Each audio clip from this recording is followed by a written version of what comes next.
stavo andando in studio adesso.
Signori, se dovete indicare a stare un attimo un po' più avanti, dietro all'occlusione.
Sia la vostra presenza numerosa, questo silenzio a parlare. Silenzio non dei cittadini rassegnati ai fastidi.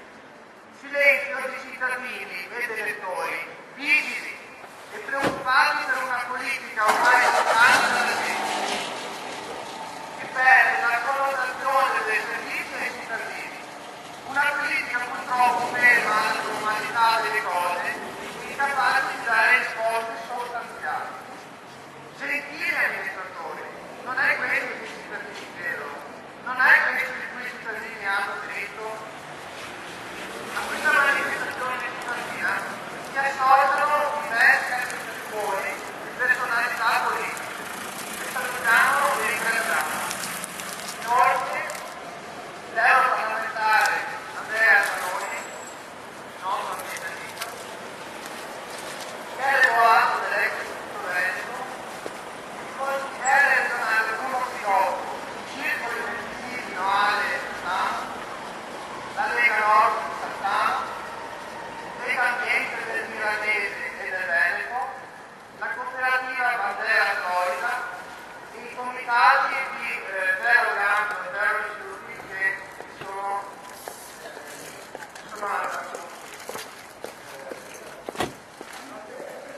penso di essere stato chiaro. Ci sono altri associati che vogliono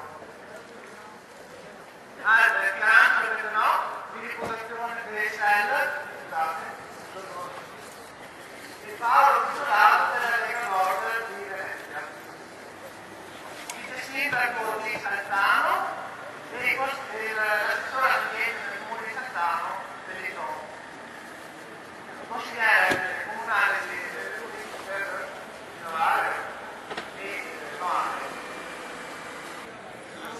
E c'è anche l'associazione INER 5 Stelle,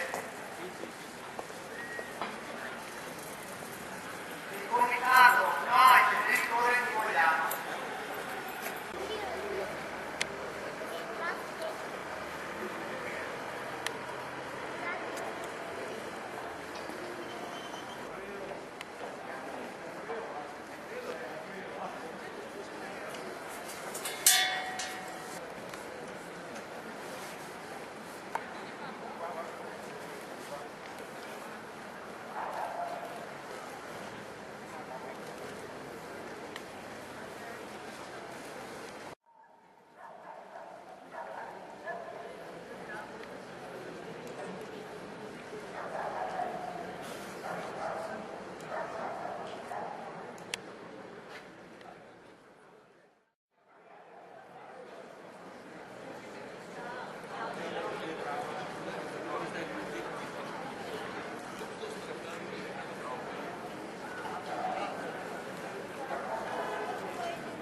ha territorio, di chi attraversa il territorio, di tutti quanti. La presenza di questa sera è già eloquente per esprimere quella che è la preoccupazione, ma anche la volontà, insomma, che la sicurezza sia un dato reale e non discrezionale. Quindi anche da parte mia ribadisco, non è una presenza per andare contro ai posti di chi lavora in quell'impianto come in altri analoghi sul territorio, anzi è per garantire che quel lavoro sia a servizio della collettività, visto la materia di cui si occupa, sia a servizio della collettività rispettando le regole che sono dettate dalla normativa e che garantiscono comunque la coesistenza di un impianto del genere con l'abitabilità del territorio. La possibilità, la previsione di incrementare la lavorazione di materiali pericolosi in quell'area è quella che ci preoccupa tutti e che ci ha fatto muovere anche a livello di Consiglio regionale. Qui c'è il collega Pietrangelo Pettenò, ma ce ne sono altri che hanno condiviso questa preoccupazione e che hanno prima con l'interrogazione, poi con una mozione che confidiamo di poter far votare al Consiglio regionale prima che sia troppo tardi, nel senso che sappiamo che la Giunta dovrebbe autorizzare in via definitiva, ma contiamo, vista la presenza trasversale di tante forze politiche stasera anche qui e che hanno sottoscritto quella mozione, contiamo che l'assessore e la Giunta insomma sia ferma e consideri quella che può essere appunto l'effetto della scelta del genere. Noi riteniamo che serve un piano dei rifiuti regionale che ancora non c'è, in base al quale discriminare quali sono le aree che possono ricevere questo tipo di trattamento, quali sono le strategie per diminuire per quanto possibile, se non eliminare certe tipologie di rifiuti, individuare le zone da bonificare e installare gli impianti di bonifica in quelle aree, senza attraversare il territorio con materiali pericolosi che ha costi per tutti e rischi per tutti. Questa è la nostra posizione e ci auguriamo che nella mozione anche il resto del Consiglio regionale condivida questa nostra posizione.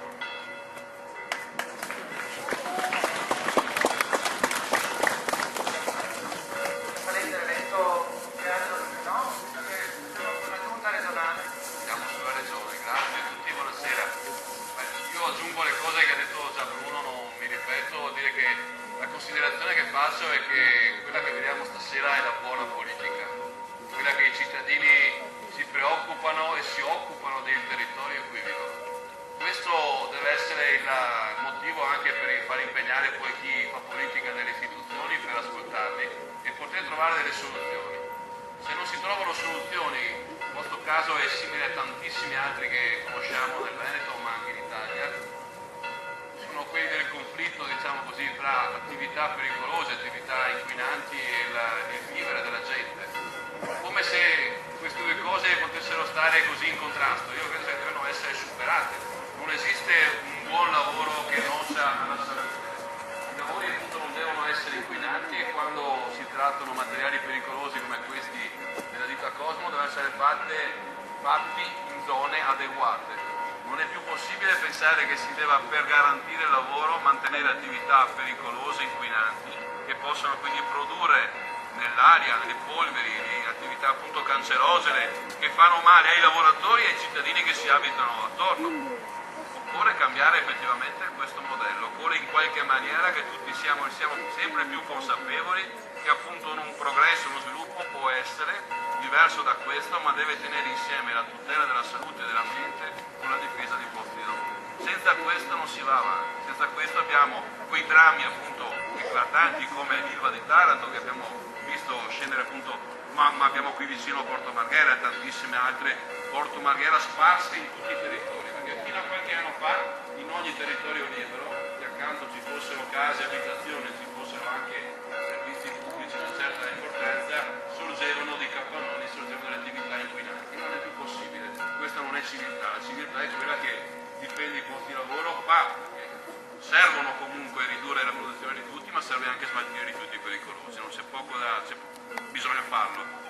fatte nei luoghi e nelle maniere più adeguate, quelle riservate appunto a quelle attività pericolose. E quindi qui bisogna trovare una soluzione. La Regione Veneto, purtroppo la Giunta regionale del Veneto fa un po' come gli struzzi, mette la testa sotto la sabbia e fa finta di non occuparsi del problema. E quindi non si può, però un buon risultato è che da fine novembre ad oggi non hanno avuto il coraggio di andare avanti. Io lo interpreto così. Oppure quindi dopo questa manifestazione tenere ancora alto la pressione e quindi coinvolgere sempre di più politici di tutte le forze politiche, in tutte le istituzioni, perché possano insieme appunto dire alla Giunta regionale che questo progetto non va approvato. L'intervento di Andrea Zanoni è osservato e si sta seguendo da Russia. Buonasera a tutti, la dimostrazione che siamo dalla parte della ragione è anche la partecipazione di questa sera. Io sono di Treviso, non molto lontano da qui, a Terro Branco, c'è una situazione simile, è l'impianto di Mestrinaro, è un ampliamento anche lì non voluto dalla cittadinanza, c'è però una leggera differenza, i cittadini di Terro Branco sicuramente sono più tutelati ad esempio dei cittadini di Noale, perché lì è il sindaco che ha fatto un ricorso contro queste autorizzazioni e che si sta impegnando rappresentando i cittadini al loro fianco in questo ricorso per non fare questo ampliamento. È vero, questo impianto è sul posto sbagliato, ricordiamo ci sono dei corsi d'acqua, quindi è un ambiente delicato, quindi effettivamente certi impianti si devono fare dove ci sono le caratteristiche tali e dove non ci possono essere rischi per l'ambiente e per la salute. L'altra cosa importante, viviamo da anni in una camera a gas, in Europa siamo l'area più inquinata e proprio il 19 dicembre scorso la Corte di Giustizia europea ha condannato l'Italia perché violiamo la direttiva sulla qualità dell'aria, quindi assolutamente in una situazione fuori legge, ce lo dice l'Europa, non possiamo consentirci altri carichi inquinanti, ad esempio dell'aria, che verrebbero portati da questo ampliamento di questa attività, perché è messo nero su bianco che queste nuove attività andrebbero a portare veramente importanti inquinamenti anche dell'aria. L'altra cosa, io faccio parte della Commissione Ambiente e Sicurezza Pubblica e Salute del Parlamento Europeo. Il Parlamento Europeo, in seguito alla nostra relazione, ha approvato un documento molto importante, una roadmap si chiama, a maggio scorso, sull'uso consapevole delle risorse e viene detto in merito ai rifiuti che l'unico modo per non riempire discariche di rifiuti, di avere centri di trattamento di rifiuti, fare inceneritori eccetera, è partire dall'origine, evitare la creazione e la produzione di tutti questi rifiuti, che è la cosa più intelligente. Quindi sicuramente l'Europa ci dà dei segnali anche in questo senso e qui io dico che soprattutto l'amministrazione locale avrebbe tutte le carte per prendere una posizione di tutela dei cittadini e di contrarietà di questo impianto.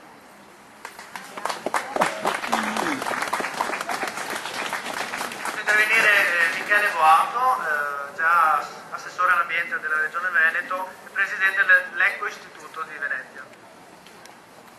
Io penso che centinaia di persone come questa sera questo paese non le aveva mai viste, altro che le 200 persone che si aspettavano.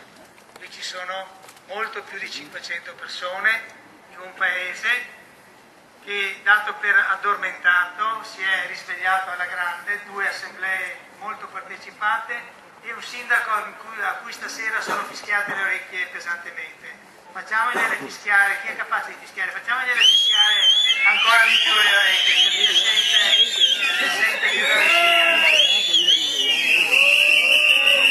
Io volevo segnalare 2 cose, una negativa e una positiva, ma le voglio dire senza andare troppo nel merito, ma bisogna cominciare a sapere. Quella positiva, per cui non bisogna mollare, non c'è più il singolo assessore, come abbiamo visto nella prima assemblea, che fa obiezione, cominciano a essercene di più, stato per ben 2 volte in giunta di votare la delibera per la vendita di quel terreno senza cui non può essere fatto questo progetto, e non ci sono riusciti. Questo vuol dire che la situazione sta cambiando e quindi non bisogna assolutamente mollare.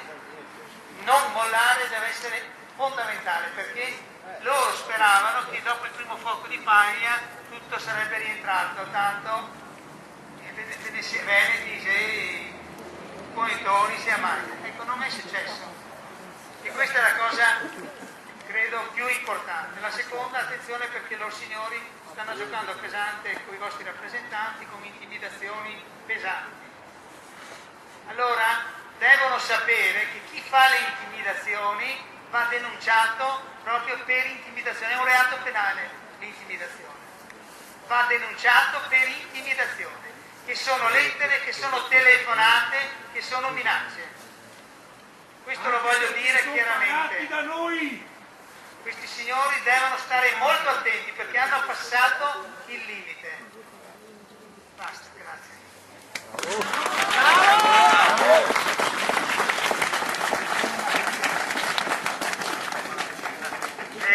Faccio intervenire il consigliere Domenico Felice, l'unico consigliere comunale di Noale che è venuto stasera. Mi dispiace per gli altri, però. Sì, grazie, buonasera a tutti. Io non sono sono l'unico consigliere comunale, ma sono insieme a voi e insieme facciamo un grande numero. Questa sera, come ricordava l'amico Boato, siamo molti a manifestare. Noi non siamo qui contro qualcuno, noi siamo qui per manifestare, per tutelare il nostro ambiente.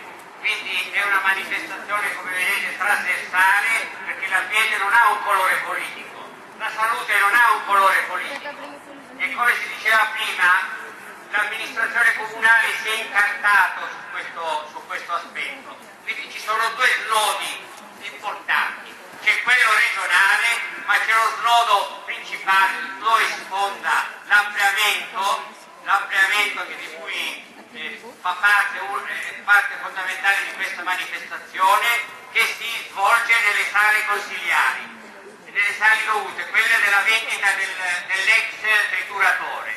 Gli amministratori si sono incartati sotto questo aspetto e io, grazie anche alla forza che mi date questa sera perché siete numerosi, vigileremo affinché tutte le procedure siano rispettate nelle norme di legge e di regolamenti. Vi dico che non solo quindi noi qui siamo a manifestare per via Mestrina, ma siamo qui a manifestare anche per tutto l'inquinamento che questa amministrazione ci sta provocando, come le antenne in via Cerva e come voi sapete tutti, i novaresi sanno, la nuova viabilità che ha creato delle nuove circonvallazioni, delle nuove arterie che hanno concentrato tutto il traffico e tutto l'inquinamento su alcune strade, come via Cerva, via Sant'Andrea e anche altre strade. Quindi è su questo fronte che i cittadini di Noale si sono mossi, e su questo io do la mia parola, ve l'ho dato, ve l'ho dimostrato, vi batterò affinché tutti questi ideali e tutte queste motivazioni che ci trovano presenti numerosi questa sera verranno tutelati. Grazie. Interviene il consigliere comunale della Lega Nord, più ampie e più profonde. La prima è che, per esempio, faccio notare che sono 10 anni che l'acqua del Mar Venego non può più essere utilizzata per innaffiare i campi. Qui sappiamo tutti che siamo sulla strada del radicchio. Ci dobbiamo chiedere con quale acqua coltiviamo i nostri campi. Allora io faccio un appello ai regionali che abbiamo bisogno che l'acqua, il primo bene comune, sia tutelata sotto l'aspetto primario. Non voglio dire che l'acqua del Marzeno deve essere potabile, ma quantomeno deve essere utilizzabile per innaffiare i campi. Su questo argomento io ho fatto un'interrogazione e mi hanno dato i documenti dell'URSS che dicono che bisogna prendere decisioni importanti al fine di tutelare la cosa primaria che è l'acqua, oltre che l'aria.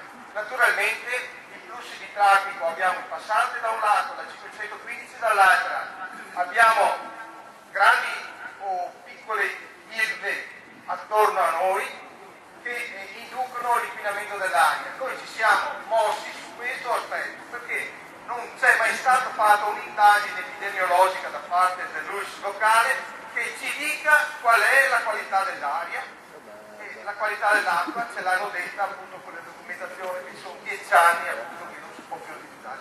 Questo deve essere una riflessione che dobbiamo farci tutti e tutti ci dobbiamo far carico di pretendere che l'aria e l'acqua siano tra virgolette potabili, nel senso che se viviamo in un ambiente sano saremo sani anche noi e se no purtroppo ci dobbiamo ammalare e come i numeri di chi è colpito da malattie gravi sa in quei reparti di ospedale dove vengono trattati questi malanni. E appunto questa è un'altra riflessione che faccio ai nostri amministratori a livello più alto. Andate a vedere, facciamo questa indagine epidemiologica quante malattie abbiamo nella nostra zona e chiediamoci se questi impianti sono al loro posto o no. Queste sono le ragioni che abbiamo fatto esplodere e far capire alla gente e questo chiedo alla gente di far passaparola, di prendere coscienza di questi valori fondamentali perché sono sulla nostra pelle, sulla pelle di tutti. E questa dovrà essere una nuova coscienza che la cittadinanza dovrà avere. Ecco. Grazie Giuliano. Se qualche altro rappresentante o di associazione o cittadino che vuole fare un breve intervento, venga pure avanti, ma non ci sono problemi. Vi ricordiamo che potete lasciarci il vostro nominativo e verrete informati quando prossima manifestazione o intervento. Sì. Allora noi ci appoggiamo al sito internet www.comitato.ambientesicuro.altervista.com, c'è nei nostri volantini, l'email è comitato.ambientesicuro@gmail.com e noaleambiente@gmail.com. Appunto se qualche altro comitato vuole fare intervento, Lega Ambiente. Vice Sindaco di Sanzano, la dottoressa Sara Barutto, che attraverso anche un comunicato stampa del PD di Sanzano si associa alla nostra iniziativa. Buonasera a tutti, solo un ringraziamento perché ormai c'è stato compreso e a tutti voi che avete partecipato. Io sono qui come vice sindaco ma soprattutto come cittadina che vive a Robegano e quindi che è direttamente interessata dalla faccenda. E io come voi ritengo che sia giusto che i cittadini abbiano anche un momento per poter nei toni e con le vie giuste, senza esuberi, ma insomma nella maniera giusta, che abbiano da far valere anche i propri diritti, come il diritto alla salute. Quindi vi ringrazio perché la vera politica è questa, che si fa in due, gli amministratori e anche i cittadini. Insomma, grazie. Grazie a Sara. Se c'è qualcun altro, comunque io volevo fare l'osservazione. Allora, noi non siamo a prescindere né contrari all'ambiente né contrari all'amministrazione comunale di Noale. Pensiamo sempre che ci si possa ripensare alle scelte che si fanno, non andiamo contro il sindaco e la giunta, speriamo che ci ripensino, valutino meglio quello che stanno facendo in maniera da venire incontro ai cittadini. Questo è il nostro obiettivo, non siamo a priori contrari a nessuno, voglio puntualizzarlo. E quindi questo nostro contributo è stato fondamentale e lo sarà ancora, vi ringraziamo e basta, voglio fare vi invito alle prossime iniziative. Alla Erika, Antonello vuole parlare. Allora, è stato bello questa sera trovarsi tutti insieme così, in modo anche suggestivo, abbiamo rischiato di inciampare, però era molto bello. E ribadisco, noi non siamo contro a nessuno. Noi invece vogliamo che nessuno sia contro la salute nostra, ma soprattutto noi ci battiamo per la salute dei nostri bambini, che sono quelli che respireranno più di tutti tutto quello che ci gira intorno, elettromagnetico, polveri e quant'altro. E veramente, guardando in faccia i bambini che sono anche qua davanti questa sera, non riesco a capire come non si possa pensare al loro futuro, come non si possa pensare che